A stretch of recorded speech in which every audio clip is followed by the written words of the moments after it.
Kasabay ng pagpasok ng tag-init ang pagsisimula ng kampanya para sa mga lokal na posisyon.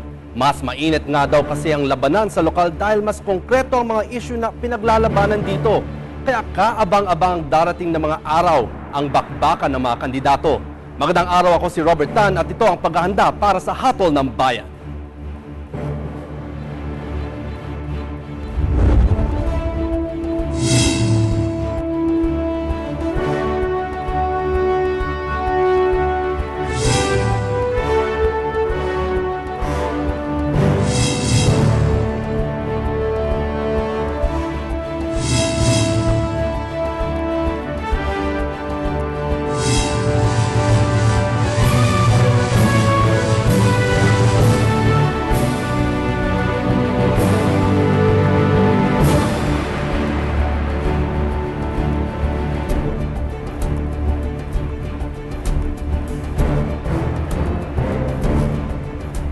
Ang paghahanda para sa Hatol ng Bayan ay hatid sa inyo ng media ng Bayan na pinagsanib pwersa ng People's Television, IBC, Radyo ng Bayan 738 kHz, Philippine Information Agency, Philippine News Agency, and in partnership with Manila Bulletin, Informatics Diliman, and Air 21.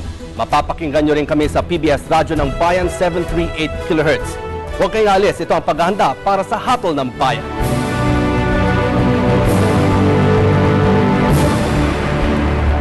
Ang Laguna ay binubuo ng 4 na lungsod at 26 na bayan na may kabuuang populasyon na higit sa 2.5 million.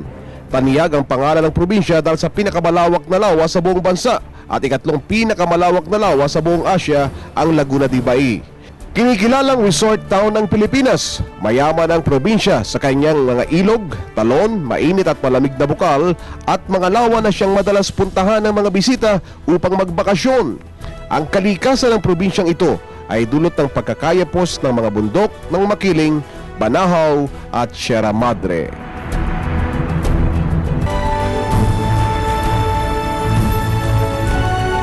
Ito po ang paghahanda para sa Hatol ng Bayan, hatid sa inyo ng media ng Bayan. Ako po si Cathy San Gabriel. Ngayong araw ay makakasama natin ang dalawang gubernatorial candidates. Isa po ay mula sa Luzon at isa ay mula sa Mindanao. Unahin po natin si Governor Adolph Edward Plaza ng Agusan del Sur. He served on the Sangguniang Panlalawigan of Agusan del Sur from 1995 to 2001 and as provincial governor from July 2001 to 2007. And we also have Vice Governor Mario Jean Mendiola ng Occidental Mindoro. He is currently on his 3rd term as Vice Governor of Occidental Mindoro. He also served as Congressman of Occidental Mindoro's Lone District from 1987 to 1992 and as Mayor of San Jose, Occidental Mindoro's biggest town from 1998 to 2001. Welcome po sa paghahanda para sa Hatol ng Bayan. Can you tell us more po about yung mga areas po na inyong pinagsisilbihan? Umpisa natin kay Vice Governor Mendiola.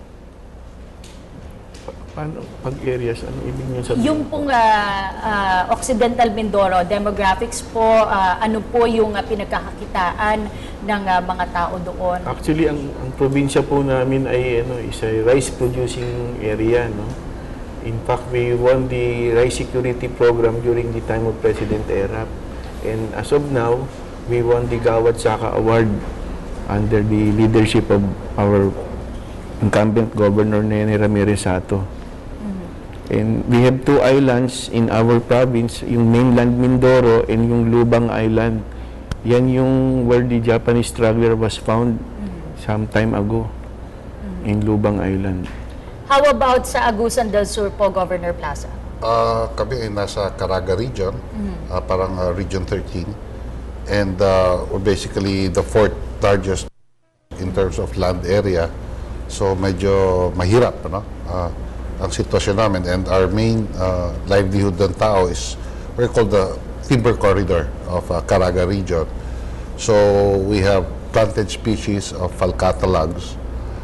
Yun na ang problema minsan, yung falcata logs, parang akala siguro dahil hindi alam kung ano yung falcata logs are considered as illegal logging, but actually these are planted species na ginagawang plywood, no? Which is being used here in our country. Yun ang ano, kaya kami naging timber corridor.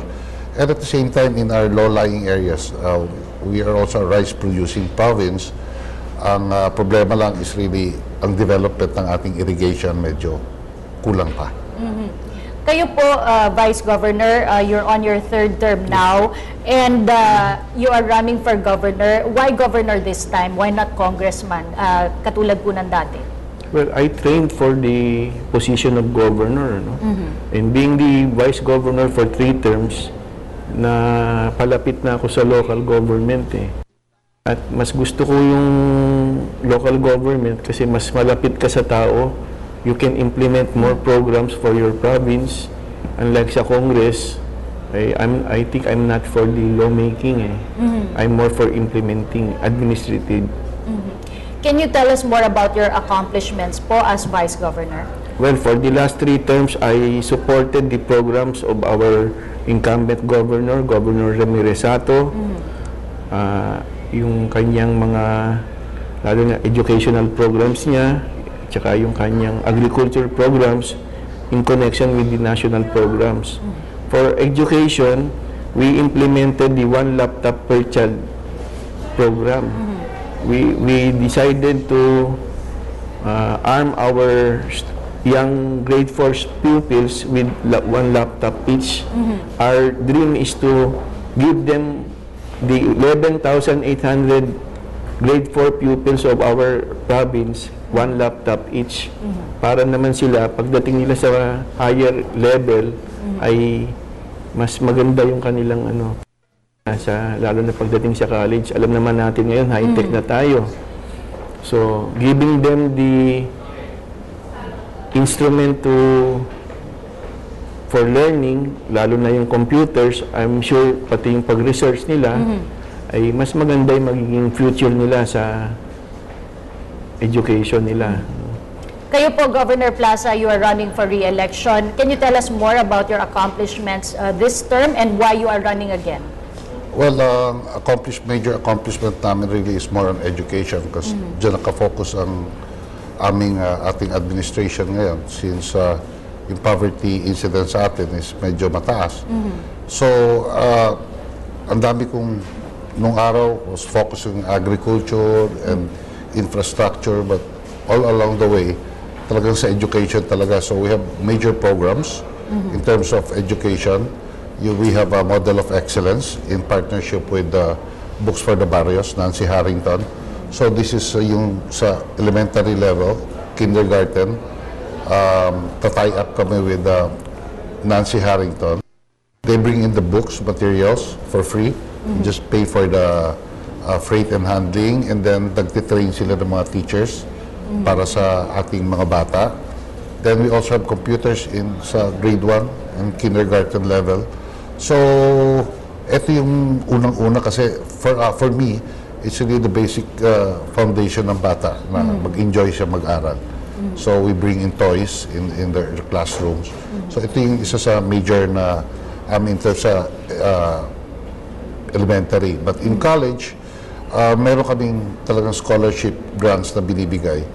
Medicine, kasi itong nagiging problema sa probinsya namin, maraming sabihin na nating doktor na nag-aalisan. I think in all provinces may ganong problema. In our meetings with LPP, yun ang lumalabas. So we decided really to put our resources in education in terms of medicine, ganito, para in nurses, and kasi tinitingnan namin ano yung mga pagkukulang na probinsya in terms of human resource. We need accountants, so nagpasok kami ng then we also have criminology, and then sa education as for teachers, since we have Philippine Normal University in our province, and also an agricultural state university in the province. So major kami doon sa ating mga educational scholarship programs natin. Ano po yung nakikita nyo mga malalaki and immediate na problema sa inyong nasasakupan at paano nyo po ito ninanais na solusyonan? Umpisan po natin sa inyo, Vice-Gov. Pwede pakiulit mo. Ano po yung nakikita nyong malaking problema sa inyong nasasakupan ngayon at paano nyo po ito ninanais solusyonan? Well, unang-una nabanggit din ni Governor Plaza, no, yung lalo na po sa agriculture. Because kami ang voting population kasi namin hindi ganun kalaki gaya ng ibang probinsya. Alam naman natin minsan ang depekto ng ating national government, pag konti ang botante, ay konti rin ang dumadating na tulong sa iyo. Kami ay, sabi ko nga kanina, kami ay ginawaran na ng mga awards sa agriculture, lalo na ng panahon ni Presidente Erap, but our lands are only about 25%. Kung kami po ay mabigyan lalo ng mga irrigation facilities, naniniwala po ako, mas lalaki pa ang aming produksyon. Kami po ay exporting province. Kami po ang nagpapakain hindi lamang sa mainland, sa Metro Manila. Kami po ang inaasahan ng NFA na magbigay ng maraming produksyon sa kanilang ahensya para mapamigay sa Metro Manila at yung mga neighboring provinces po sa Southern Luzon. Kaya po naniniwala ko, pag kami mabibigyan pa ng mas maraming irrigation facilities, mas malaking matutulong namin sa national economy. Sa inyo po, Governor Plaza, ano pong malaking problema sa Agusan del Sur? Well, ngayon ang nagiging problema namin is really, again, yung irrigation. Pareho Kasi we have potential area of about 90,000 hectares. Pero ang productive dito ngayon is only about 22,000 hectares. So kung matatap po ito ng national government on a bigger scope ang pagtitingnan natin, para hindi tayo import ng bigas, katulong ito sa ating mga farmers. But again, yung road network din isang problema ko kasi sa laki ng probinsya namin, we're about 896,000 hectares. And yung aming karsada is in upland barangays. We have 179 upland barangays. We call it upland barangays kasi talagang bundok. Talagang bundok ito, and I go around. And tinitingnan ko yung mga problema ng taong bayan natin doon. It's still agriculture ang pagkukulang. So, kami is basically, we're gearing towards agroforestry. So, meron kaming programa ngayon, tinatawag natin na Upland Sustainability Agroforestry Development, in which we're pushing for rubber plantation also, and also at the same time, cacao and coffee production. Kasi nga po, pati upland rice, kasi ito ang advantage doon. And I go around Metro Manila to find out ang ating upland rice, brown and red rice, is between 85 pesos to 120 pesos per kilo. So ito nakita kong opportunity na maituro natin sa ating farmers sa bundok kasi at this point in time, mas mahal.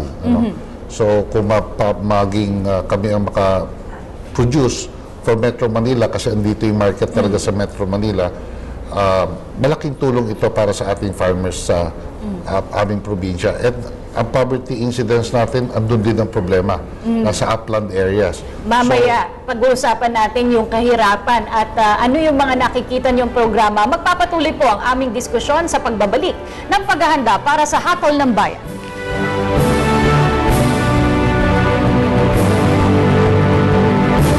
Si Lolong ang nagpakilala sa atin ng probinsya ng Agusan del Sur bilang pinakamalaking buhaya na nadakip ng buhay sa kumunoy ng Agusan o Agusan Marsh.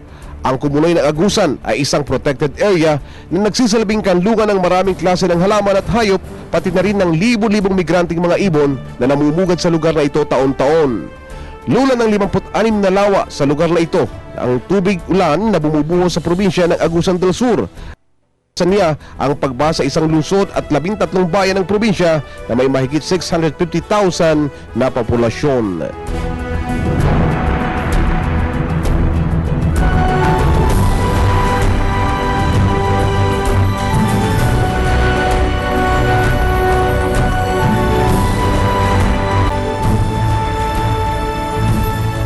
Nagbabalik ang paghahanda para sa Hatol ng Bayan, hatid sa inyo ng media ng Bayan. Mapapakinggan nyo rin kami sa PBS Radyo ng Bayan 738 kHz. Bisitahin ang aming Facebook page sa www.facebook.com/hatolnangbayan2013 o kaya ay mag-tweet sa @hatol2013. Bago tayo magpatuloy, kilalanin muna natin ang probinsya ng Laguna. Di kalayuan mula sa Metro Manila, matatagpuan ang probinsya ng Laguna sa Calabarzon Region. Ang kabisera nito ay Santa Cruz. May populasyon ito na 2,669,847. Mayroon itong 25 munisipalidad, 674 na barangay at 4 na distrito. Kilala ang Laguna bilang lugar ng kapanganakan ng pambansang bayani na si Dr. Jose Rizal. Dito rin matatagpuan ang ilang kilalang tourist spots at famous landmarks tulad ng Pagsanhan Falls, Taytay Falls, Laguna de Bay, University of the Philippines Los Baños at mga kilalang theme park. Tinaguri ang Las Vegas of the Philippines ang Laguna dahil sa dami ng vehicle manufacturers dito. Kilala rin ito bilang Silicon Valley ng bansa dahil sa dami ng manufacturers ng mga conductors at semiconductors sa probinsya. Ito rin ang resort capital ng bansa dahil sa mahigit 700 hot spring resorts sa Calamba at Los Baños. Marami ding taga Laguna ang nabubuhay sa agrikultura at malaki ang potential dito sa kasaganahan ng probinsya pagdating sa ekonomiya, turismo at infrastruktura. Hindi na maikakaila na isa ang pinakamaunlad na probinsya sa bansa ang Laguna. Sa nalalapit na eleksyon, nakatagdang pumili ng lingkod bayan ng mga taga Laguna. Kapag tama ang kanilang napili, maaaring maging mas maunlad pa ang probinsya. Kaya naman, sana maging matalino sila sa ilalagay sa kanilang mga balota. Balikan natin muli si Cathy San Gabriel at ang ating mga bisita. Cathy? Maraming salamat, Robert, at kasama rin po natin ngayon si Governor Ejercito ng Laguna. He is currently on his first term as Governor of Laguna and is running for re-election. He also served as Mayor of Pagsanhan, Laguna from 2001 to 2010. At kasama pa rin po natin sina Governor Plaza ng Agusan del Sur at Vice Governor Mendiola ng Occidental, Mindoro. Magandang araw po muli and magandang araw po sa inyo, Governor Ejercito. Good morning, Cathy. Okay. Ito po ay isang katanungan para kay Governor Plaza mula po kay Emily na Agusan del Sur. May nahuli daw po na 4,000 board feet ng troso sa Agusan. Ang update tungkol dito?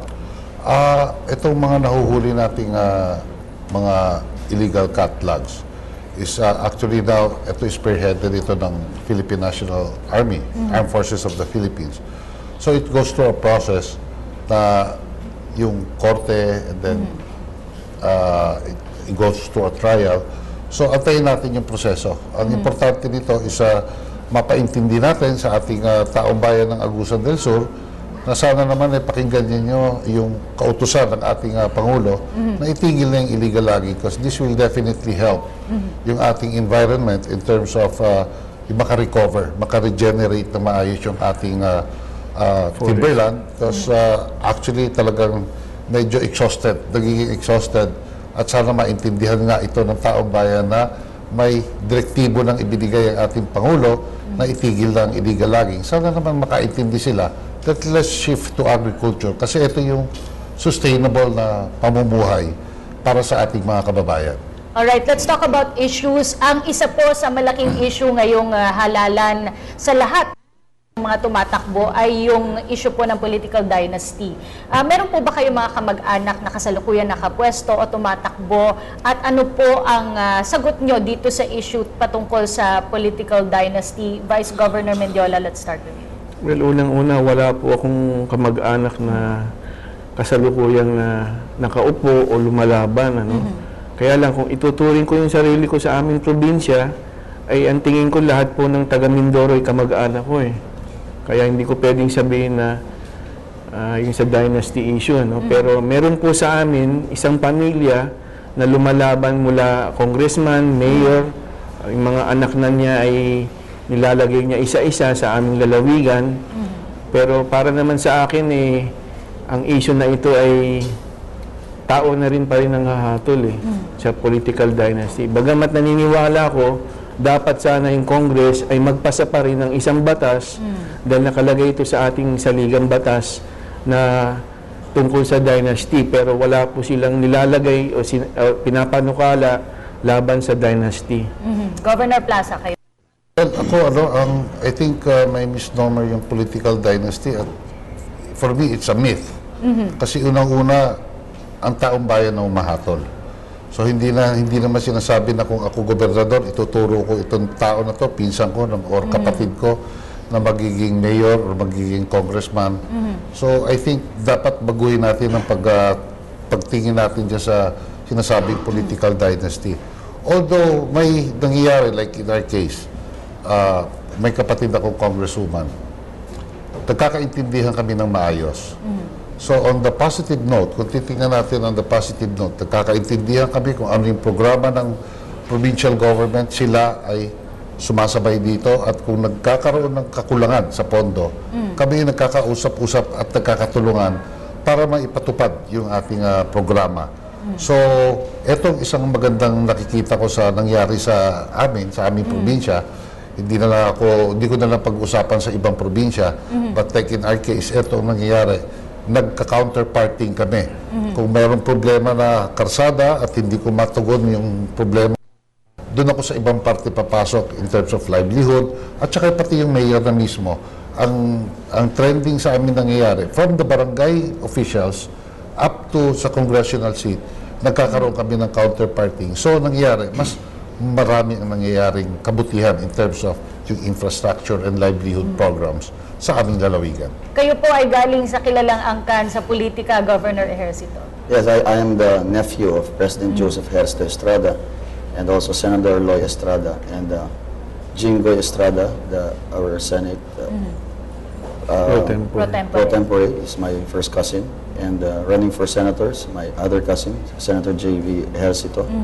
And I have an aunt who is the mayor of San Juan City.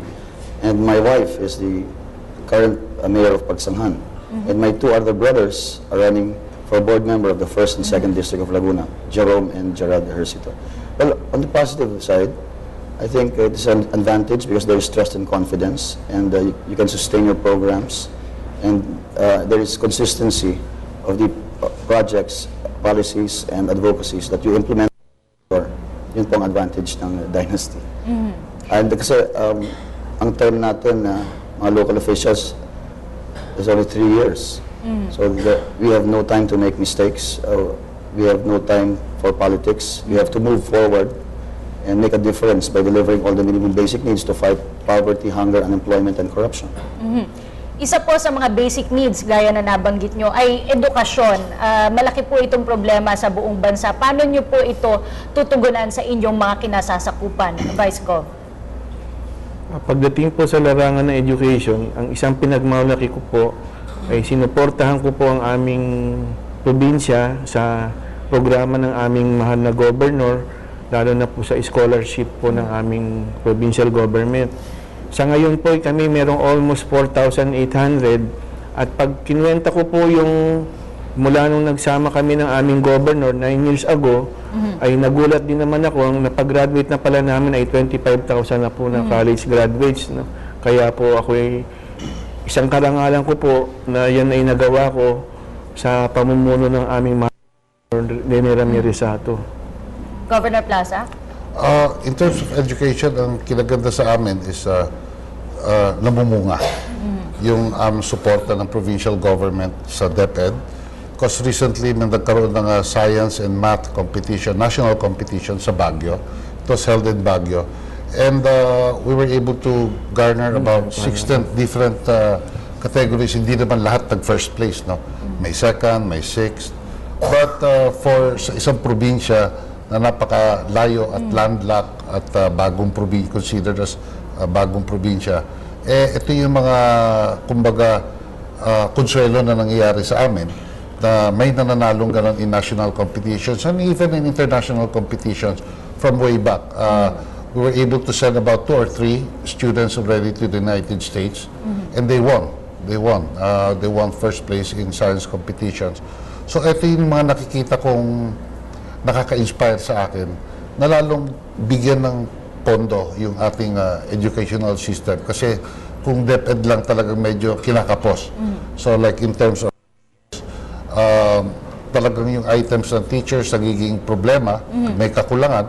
So ang provincial government is really nag-aano kami ng honorariums to teachers para madagdagan, suportaan yung ating mga teachers in different schools. So, ito siguro isang bagay na pananawagan ko sa ating national government na bigyan pansin. At lalong-lalo na ngayon na tinamaan kami ng Pablo po, 6 of our towns were hit by the Typhoon Pablo. And maraming classrooms, walang atip, walang nawasak, in short. So, I think the DepEd should also address this kasi yung ibinigay ng mga tents lang is Temporary. hindi applicable. Yes. Napakainit para sa mga bata mag-aral, hindi nakakatulong po. Governor ER. When I became the chief executive of the province of Laguna in the year 2010, I allocated a big budget for my quality education program. And just last year, Secretary Amin of the Department of Education awarded me as one of the 5 governors out of 80 provinces all over the Philippines with the Adapt a School program because of our outstanding in education. And I was one of the 5 governors in my first term who have built more or less 60 schools in a short span of time, only 2 years and 6 months. Almost more or less 60 schools with covered courts and stages. And we added more teachers. Because when I came in Laguna, the ratio was like 1 teacher to 80 students per classroom. So my marching orders to our schools division superintendent was that 1 classroom should have only 35 to 45 students, so that the students could have focus on the teachers.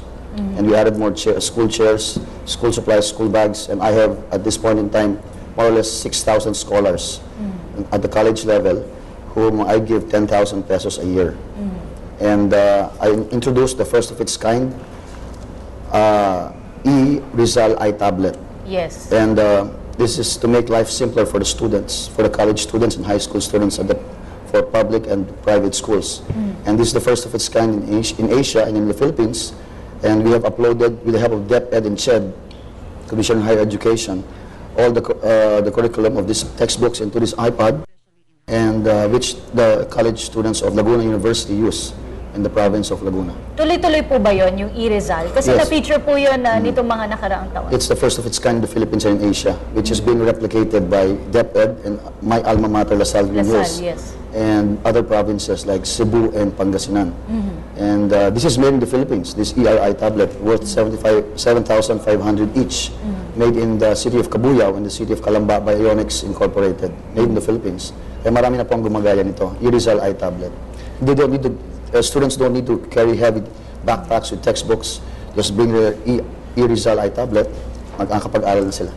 Sunod po ay jobs creation and employment sa Mindoro, Occidental Mindoro po.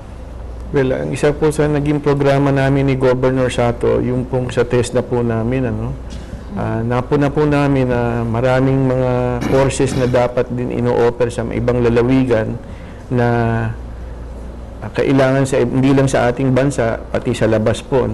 Gaya po ng pagwe-welding. Kami po ay nag-invest ng mga makina at mga teachers. Turuan po yung aming mga kabataan na out of school. At sa itong nakaraang mga taon po, ako'y labis na natuwa dahil ang napadala na po namin sa abroad dahil nag-aral lang po ng welding ay umabot po ng 1,000 na po. At yan po ang isa sa pinagmamalaki namin ni Governor Sato dahil yan po ay sinuportahan po namin yung national program po ng TESDA na mag-training po ng mga micro-industries gaya po ng welding, yung mga gaya po ng pati yung mga short courses po gaya po ng caregiving, bartending, at madaling makakuha sila ng trabaho. At tinutulungan po rin namin sila pati yung kanilang pagpunta po sa abroad. Meron po kami tinatawag na fly now pay later, Pinapahiram namin ng konting puhunan yung aming mga napag-graduate po dun sa TESDA program namin para meron silang unang magamit na pera para maka-abroad po sila. At kami po ay pati yung kanilang mga employers po ay dumadaan po ng provincial government. Taon-taon po nagtatayo kami ng job fairs na kung saan kasama namin ang national government, kung saan po ay talagang tinitingnan namin yung mga employers na pumupunta sa aming lugar para masiguro namin yung mga pinupuntang employers ng aming mga estudyante ay hindi yung mga fly-by-night. Alright. How about Governor Plaza po? Well, meron din tayo yung fly now, pay later. Kasi nga nakita namin yung advantages nito. And like Laguna, Batangas, Ilocos, marami itong mga OFWs na nakakatulong talaga in terms of economic activity sa kanilang probinsya. Kasi kultura natin Pilipino na pag tayo nagtrabaho sa labas, talaga nagpapadala tayo ng tulong sa ating pamilya.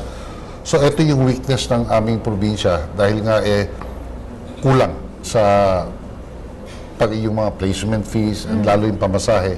So, nag-create kami ng ordinansa upang lagyan ng pondo ito na mabayaran nila without interest in a very, yung magandang terms, no? Medyo gaan para sa kanila so they can recover easily. And namumunga naman ito at nakikita natin na nadadagdagan yung magagandang buhay ng ating mamamayan sa probinsya namin. Although may downside din ito kasi habang ang mga magulang ay wala sa kanilang pamilya, minsan nagkukulang yung bata, yung mga anak sa pag-guidance ng parents. So, yun ang nagiging Social compromise. problem naman talaga po yun. Governor ER, sa Laguna po. Well, we are very fortunate in Laguna that we have a lot of schools, pre-elementary schools, elementary schools, high schools, and colleges and universities. And our literacy rate is 98.8%. So multinational companies, commercial establishments, and new investors, business establishments don't need to look far for an effective workforce. That's why Laguneños and Lagunenses immediately get jobs in employment. And our employment rate, we are enjoying an unemployment rate of 84.4%. And our livelihood cooperative development program, we work Mondays till Sundays for livelihood and cooperative to give new hope and new life for the poorest of the poor. Mamaya ipagpapatuloy pa po natin ang ating talakayan. Samantala, Robert, ipakilala mo pa nga sa ating manonood ang Agusan del Sur. Maraming salamat, Kathy. Alam niyo bang bukod sa pagiging hometown ng pinakamalaking crocodile sa mundo na si Lolong, kilala rin ang Agusan del Sur bilang land of golden opportunities dahil sa pausbong na ekonomiya at turismo sa lugar. Ang Agusan del Sur ay isang landlocked province na matatagpuan sa Caraga Region sa Mindanao. Ang kabisera nito ay ang lungsod ng Prosperidad. Meron itong kabuuang populasyon na 609,447. Mayroon itong 13 munisipalidad, 314 na barangay at 2 distrito. Pinakapopular na dialekto sa probinsya ang Cebuano. Dahil sa pagiging landlocked ng probinsya o napapalibutan ng kalupaan, walang direktang akses sa dagat ang probinsya. Gayunpaman, ilang kilalang mga talon at ilog ang dinarayo ng mga turista at matatagpuan dito. Kabilang diyan ang Agusan Marsh, Vega Falls, Gibong River, Binaba Falls at Tugonan Falls. Pangunahing kinabubuhay ng mga taga rito ang agrikultura. Napakaraming taniman ng palay, mais, saging at niyog ang matatagpuan sa lalawigan. Bagamat sagana sa isdang tabang, kinakailangan mag-angkat ang mga taga-Agusan del Sur ng mga isdang alat sa mga karatig probinsya, gawa ng kanilang pagiging landlocked. Kakaunti rin ang supply ng probinsya sa livestock at poultry products. Ngayong nakatakdang magluklok ng mga bagong tagapaglingkod ang Agusan del Sur, paano kaya tutugunan ng mga maluluklok ang hamon ng probinsya pagdating sa karne at sa mga marine products? Meron naman tayong katanungan mula sa ating manonood. Ang una ay mula kay Krista para kay Governor Ejercito. Paano nyo sosolusyonan ang problema ng illegal logging sa Laguna? Mula naman kay Ramil para kay Governor Plaza, ano ang estado ng peace and order situation sa inyong lugar? At mula naman kay Mark para kay Vice Governor Mendiola, paano nyo binibigyan ng alternative livelihood programs ang inyong mga rice farmers? Abangan ang sagot ng ating mga bisita sa pagbabalik ng paghahanda para sa Hatol ng Bayan.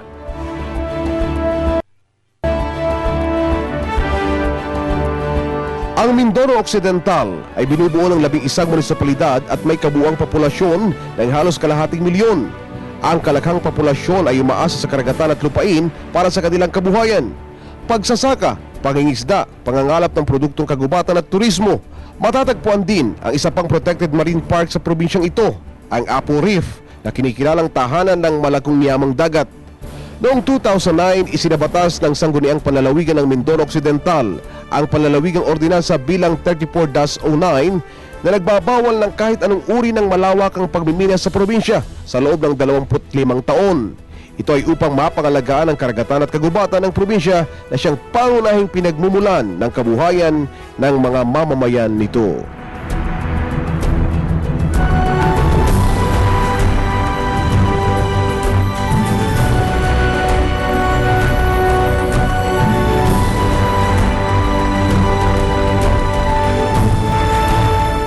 Nagbabalik ang paghahanda para sa Hatol ng Bayan, hatid sa inyo ng media ng Bayan.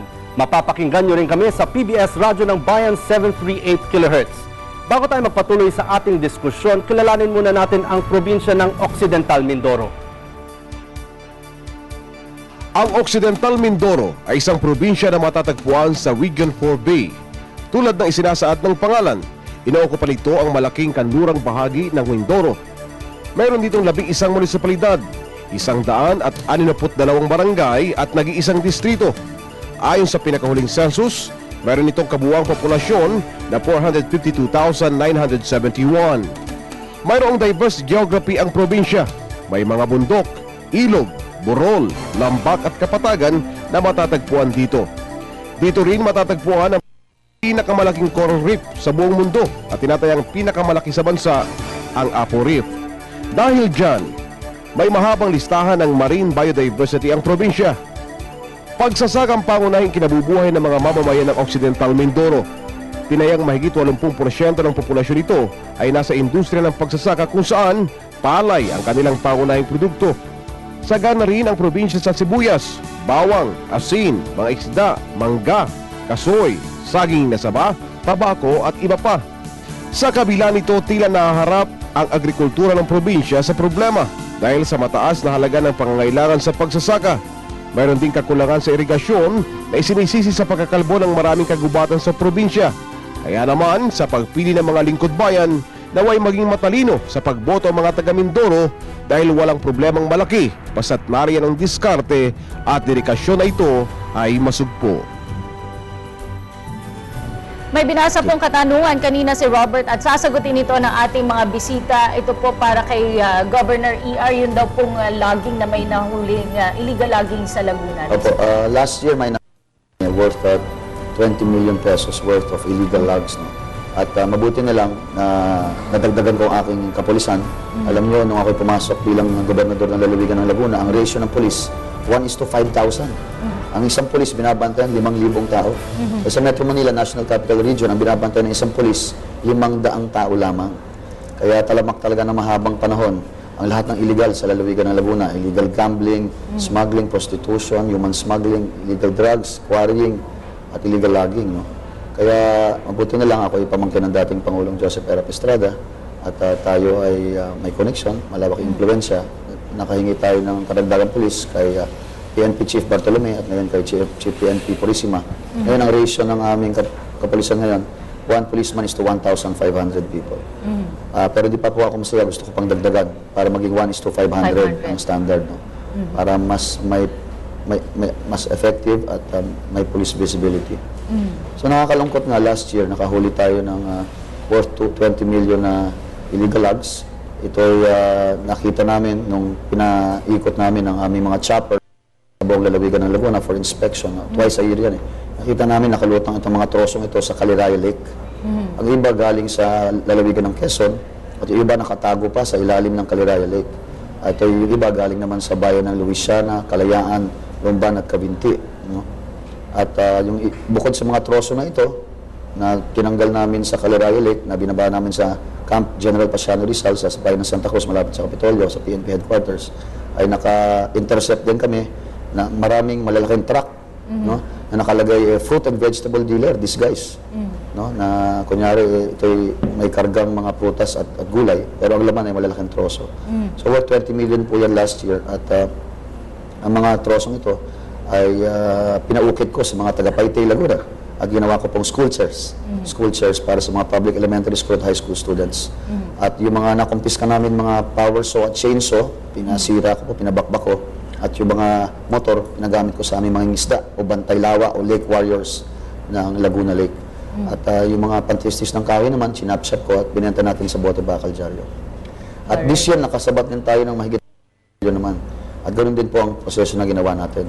Dahil meron tayong tinatawag na Environmental Conscious Tourism Program, meron tayong binuong Ecotourism Police Force na ang vision mission is to heal, save, and preserve planet Earth and the natural resources of the province of Laguna.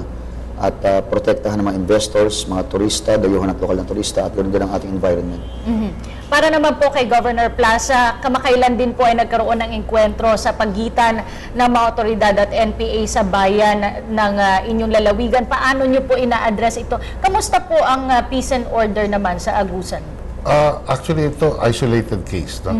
This is an isolated case and nagkakaroon ng enkwentro malaki na yung twice a year. Nagkakasalubong ang NPA at ang ating PNP or ang ating Armed Forces of the Philippines.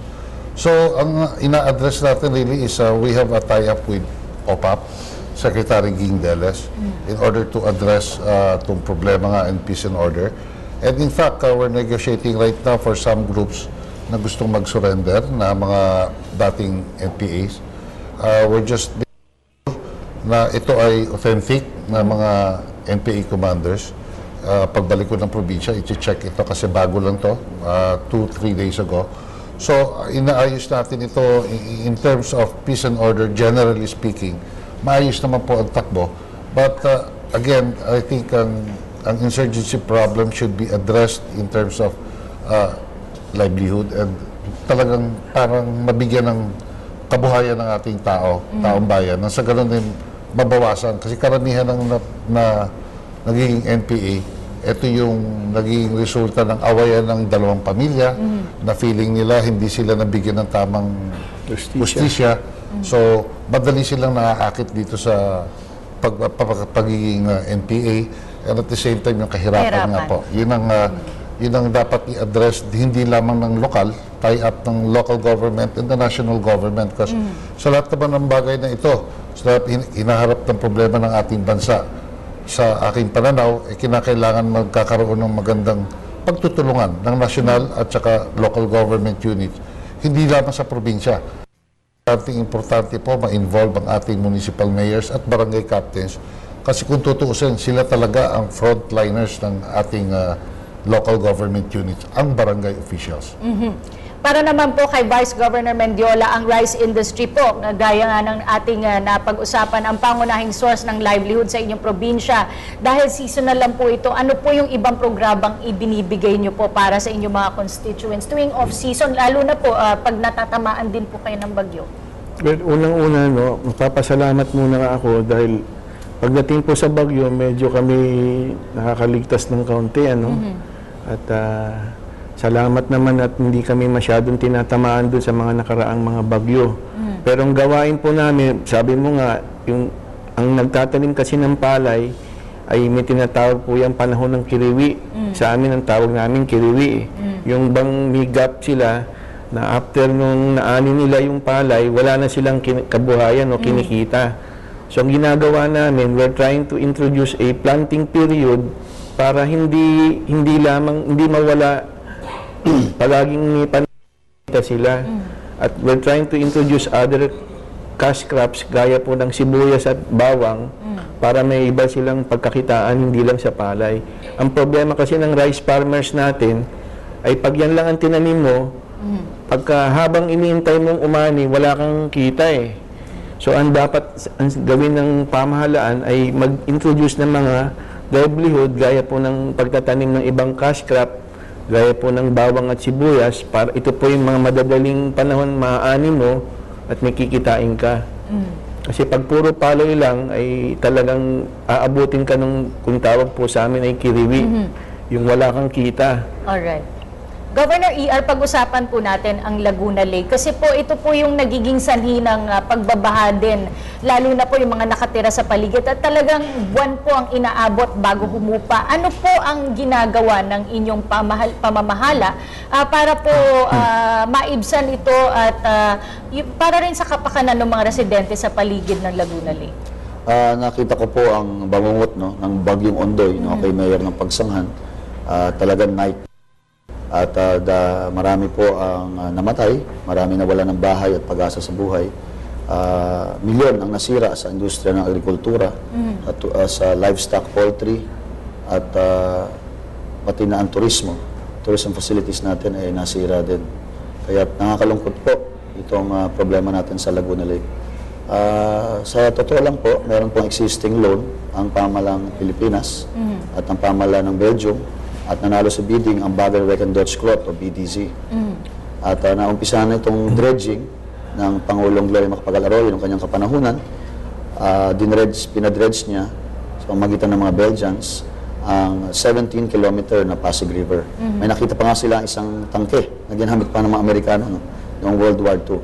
Kaya hindi na po nag-overflow ang tubig sa palasyo ng Malacanang dahil na-dredge na yung 17 kilometers na Pasig River.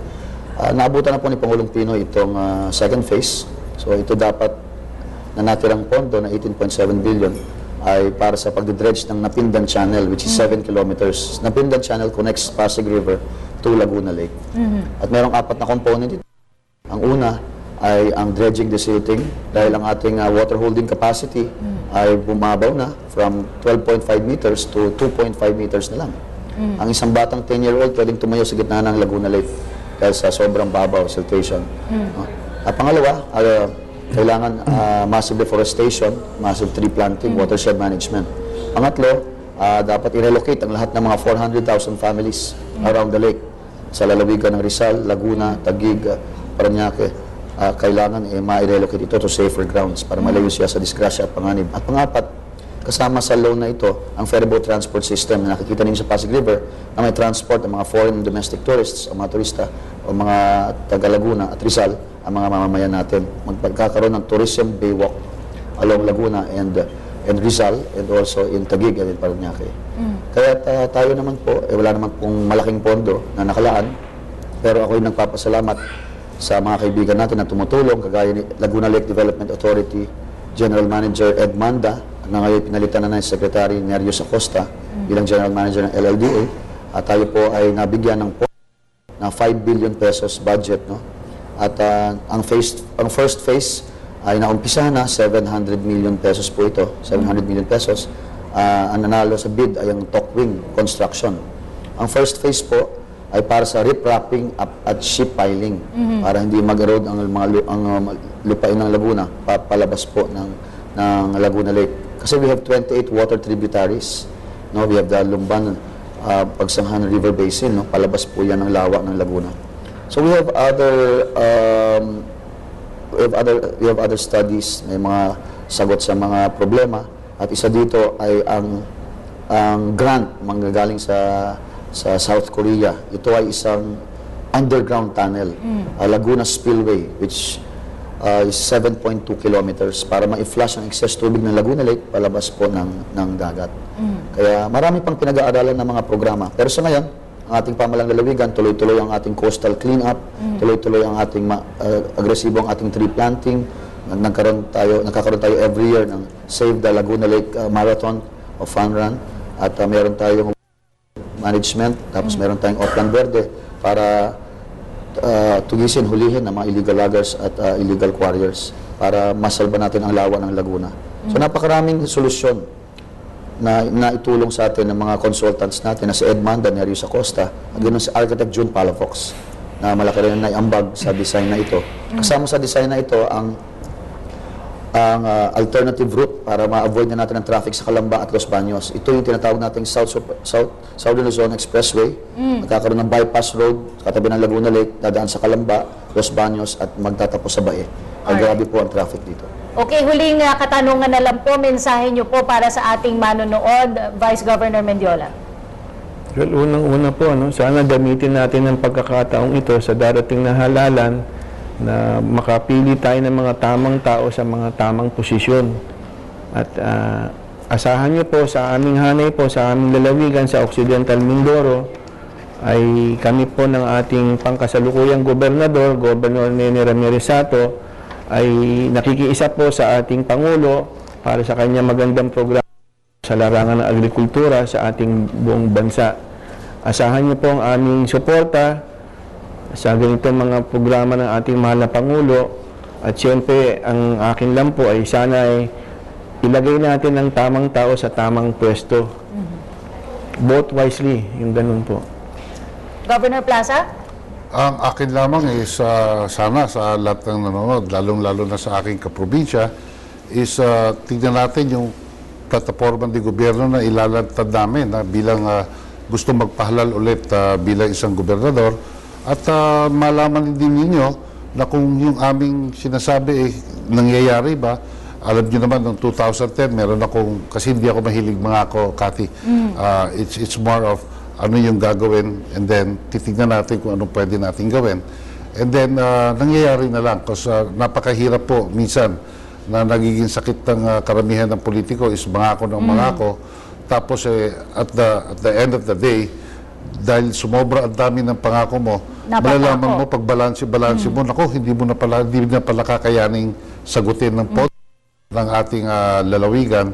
So, isang abisyo na rin sa aking mga kapwa politiko. Pero huwag sumobra rin pangako natin. Ang pangako natin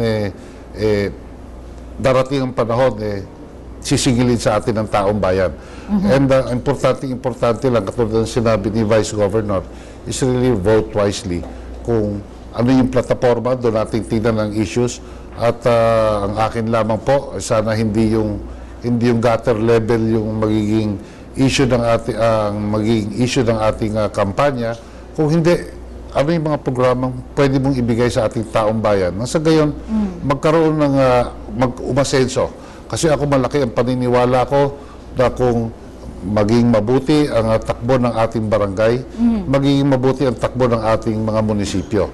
At once gumanda ang takbo ng ating mga munisipyo in terms of economic and so on and so forth, ang lalawigan natin ay ganoon din, gaganda din ang takbo.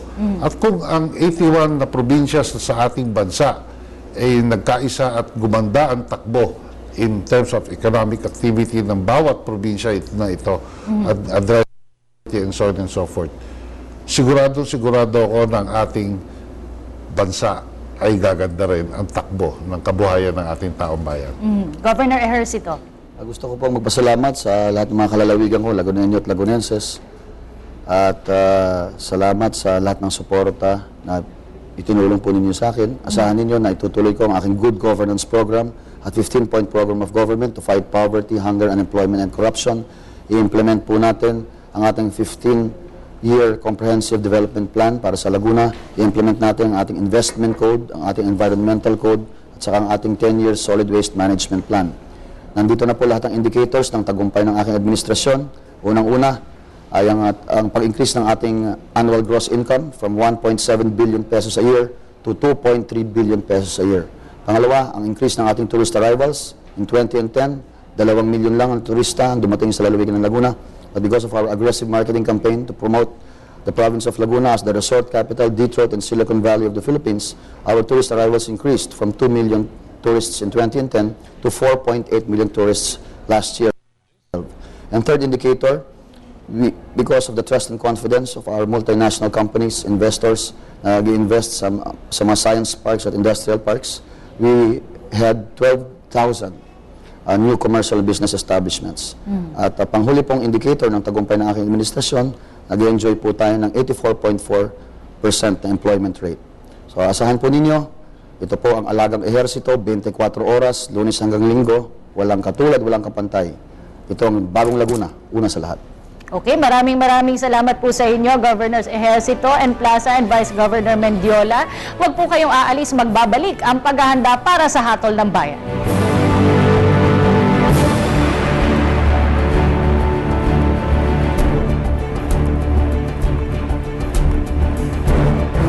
Mangyan, Dumagat, Manobo, Mamanwa, Higawnon. Sila ang mga katutubo na naninirahan sa mga lalawigan ng Mindoro, Agusan at Laguna. Sila ang mga katutubong mamamayan na nag-aalaga at nagbabantay sa ating mga likas na yaman para sa susunod na salinlahi. Kabilang sila sa mga mamamayan na pagsisilbihan ng pinuno. Kabilang din ang interes nila na dapat ipaglaban, protektahan at pangalagaan ng ating pamahalaan.